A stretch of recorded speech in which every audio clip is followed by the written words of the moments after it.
Globo cobrindo esporte, eu peguei muita ojeriza do futebol. Por quê? Porque eu conheci os bastidores. O que, por exemplo? Bastidores, cara... É muito sujo mesmo, cara? Então... Porque agora a gente tem esse lance de... É porque foram duas épocas diferentes. A época que eu trabalhei na rádio era meados dos anos 90. A época que eu fui dirigente do Flamengo foi agora. Foi 2016 a 2019. Então, assim, são épocas muito diferentes. Como que era? No meado dos anos 90, você via que tinha corrupção, você via que tinha armação, você via que tinha... Compra de juiz rolava mesmo. Não, isso eu não vi. Eu não posso dizer o que eu vi. Mas o que então que... Eu via, por exemplo, jornalista... Não tô falando que era da rádio que eu trabalhava, mas de outros lugares, eu via jornalista que falava bem de jogador ou mal de jogador por grana. Ah, tá. Até hoje dizem que em alguns lugares rola isso. É mesmo? Tipo, você é empresário de um jogador que tá na reserva, você paga um cara pra falar mal de um cara que é titular pra ver se o teu reserva entra. Ou que tá treinando bem e tal. Cara, exatamente. Então, assim, isso rola. Isso rola, né? Então eu via isso, eu via muita falsidade. Eu via algumas coisas assim, e não tô dizendo que era no ambiente que eu trabalhava, eu via perifericamente. Você claro. vê, quando você vai pro estádio, você lida com gente de todos os veículos e tal. E aí, quando eu saí da rádio, eu falei, não quero mais. Eu fiquei pelo menos uns 2, 3 anos sem acompanhar futebol. Meio você vê os numerozinhos do Matrix, né? A coisa por trás do que a realidade. E aí eu parei de me interessar mesmo e tal. Aí depois, com o tempo, eu fui voltando a me interessar e tal. Mas você tinha amizade com jogadores do Flamengo? Tinha alguma convivência? Não? Nunca. Nunca tive... Eu nunca fui esse cara... Cara, pra você ver como é que são as coisas.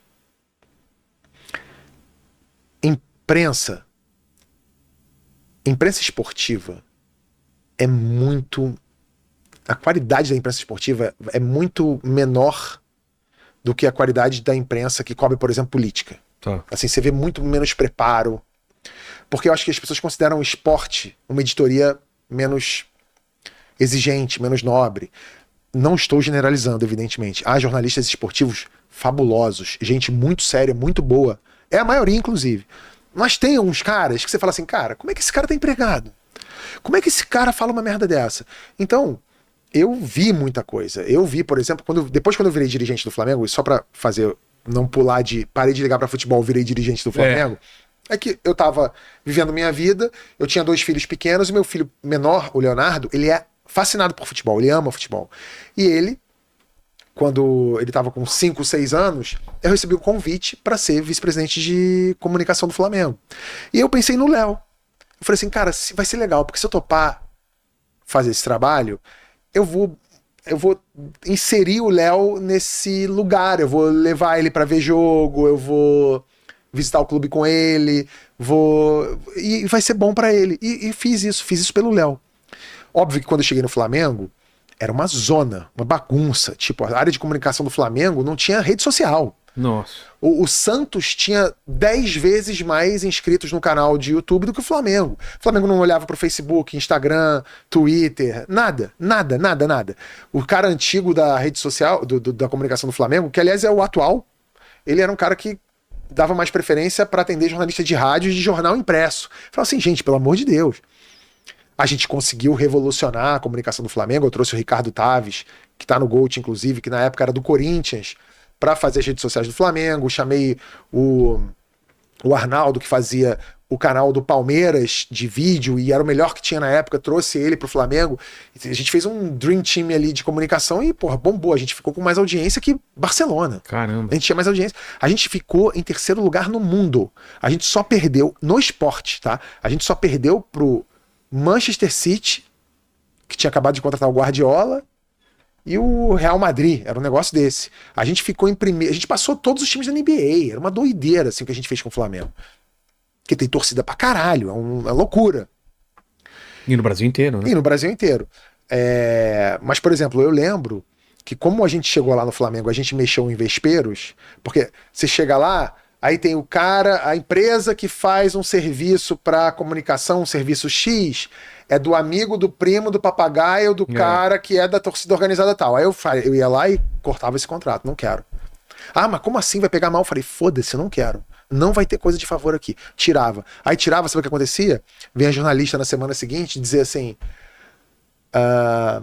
os jogadores do Flamengo estão irritados com a presença do vice-presidente de comunicação, Antônio Tabet, nas preleções dos jogadores no vestiário. Era mentira, eu nunca tinha ido numa preleção. Os caras não apuram.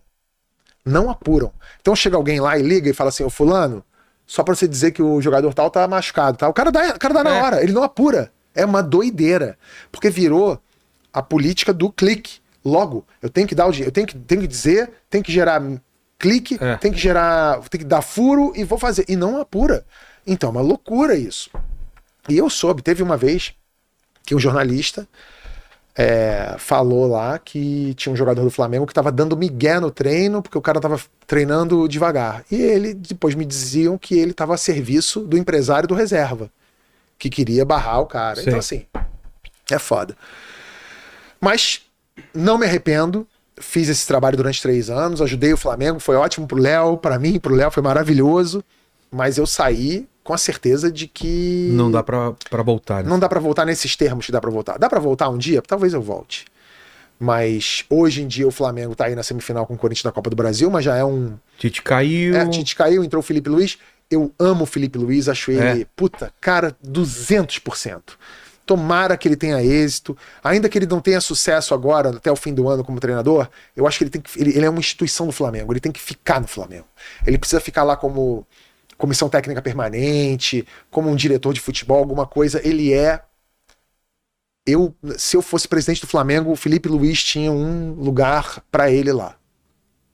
Vitalício, deixa ele lá. E Jorge Jesus, cara, parece que sempre... Amo. Amo. O meu lado gay é apaixonado pelo Jorge Jesus. Por quê? Quem é esse cara? Porque ele o cara... O que ele fez? É Zico e ele na minha... cara, ele é muito legal, assim, ele é simpático, ele é trabalhador, ele é exigente, ele é um puto treinador, né? E eu adoraria, assim... Eu tô apoiando agora nas eleições do Flamengo, que vão acontecer agora no fim do ano, eu tô apoiando o BAP, que é um candidato que estava na situação, aí agora é oposição. E tem uma galera muito forte com o BAP, assim, tipo o presidente do Google, o Fábio Coelho, vai ser um dos vice-presidentes do BAP. Flávio Willeman, Cláudio Prakovnik, Alexandre Vobro, as melhores pessoas com quem eu trabalhei no Flamengo, Alexandre Póvoa, estão todos lá com o BAP. E o BAP... eu tenho a impressão que ele vai investir pesado na volta do Jorge Jesus, se não como treinador, porque eu não sei qual é a vontade do Jorge Jesus, mas como um diretor de futebol, alguma pessoa com um comando forte ali, e porra, eu não posso abrir mão disso. Entendi. Cara, a gente não tá indo por um caminho meio sem volta. Eu tô vendo os investimentos de salário, de compra de jogador, umas coisas que não se sustentam, né, cara? O pessoal... Agora o Memphis e... Cara... cheio de dívida. Será que o futebol foi pra isso mesmo? Corinthians. Aí você tá fudido mesmo. Tamo fudido, né? Mas é porque... Bilhões de dívida e o mercado, cara, os caras vão comprando. Não sei se o lance é virar saco então, mas mesmo. o problema do futebol é esse, sim. Porque eu, quando fui pro Flamengo, o meu desafio foi fazer um trabalho profissional num ambiente amador. Totalmente. E o futebol é isso. Qual o problema? O problema é o seguinte, se você trabalha numa empresa, tipo, eu trabalho na Shell, uma empresa. Aí contrata um Vilela, chega alguém, um CEO da Shell, fala assim, Vilela, eu queria falar com você. Você vai lá na Shell, você senta com ele, você fala assim, então, Vilela, eu queria que você renovasse as redes sociais da Shell, eu quero fazer um podcast da Shell aqui, eu quero fazer um videocast, quero fazer um programa, certo. A gente viu que você é um profissional com bastante êxito na comunicação, eu quero te trazer pra cá pra você fazer esse trabalho. Você topa? Aí você fala assim, depende, quanto é? No meu canal eu faço tanto, ganho tanto aqui, quando o cara fala assim, eu vou te pagar 2 vezes isso pra você fazer. Você é diretor, tô nem falando como... Porque eu, quando era vice-presidente, não ganhei R$1 do Flamengo. Sério? É cargo estatutário, eu fazia de graça. Mas vamos supor que seja pago. Tá. Aí o cara chega pra você e fala assim, vamos fazer, Vilela? Você fala assim, vamos. Aí você vai fazer, beleza e tal, sei lá o quê. Taranana. Aí um belo dia, a Shell, que tá vendendo gasolina em posto aqui, um belo dia, durante a semana, ela perdeu na venda de gasolina pros postos BR. E posto BR vendeu essa semana mais. Não vai ter 200 negros com a camisa da Shell na porta do prédio da Shell gritando, ei, Vilela, vai tomar no cu. Não tem. Não tem um outro falando, porra, tem que matar o Vilela.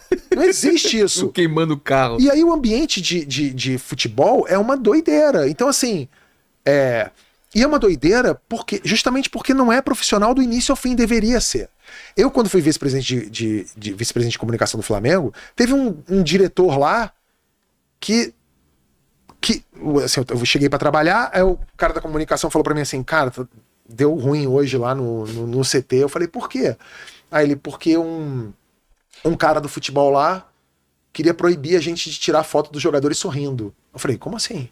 Aí ele, não, porque na opinião dele não pode aparecer jogador do Flamengo sorrindo na rede social, porque isso mostra a fraqueza do jogador. O jogador tem que estar sempre sério, puto. Olha isso, Aí eu falei assim, manda ele tomar no cu, foda-se.